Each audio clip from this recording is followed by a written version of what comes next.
Det er som om den spredes lidt igen, ikke?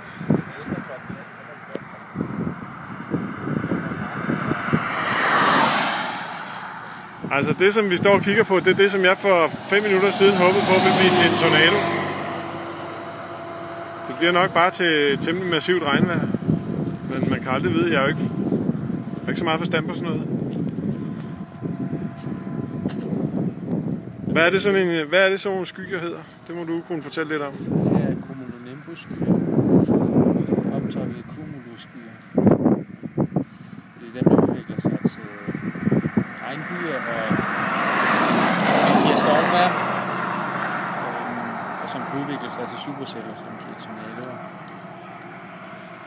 Så der lever stadig et lille håb i os om at se en tornado? Ja, det er stadigvæk muligt. Det er stadigvæk først på dagen, at hvis bare varmen bliver hængende, så er der god mulighed for, at den udvikler sig. Det er allerede begyndt at regne her nu. Er det begyndt at regne? Ja. Jeg tror, du skal spørge til det der med, om man kan risikere nogle gange, når man sidder bag og masser af navigatører, så kan man se, at han sidder på lunder derovre og sover lidt sådan noget. Jeg synes, du skulle prøve at spørge, om ikke også det er noget, der kan ske, hvis man har med som pilot, når han får sit flycertifikat. Altså, hvis man møder sådan en der, og man er oppe at flyve, så skynder man sig at vende om eller flyve langt. Ellers så spiser man en masse donuts. Ellers spiser en masse donuts.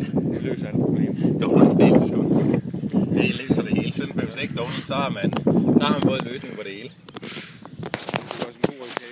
Jeg vil bare sige, at jeg tror, vi lukker for boksen her. Det var sidste minut af sendingen fra Ohio.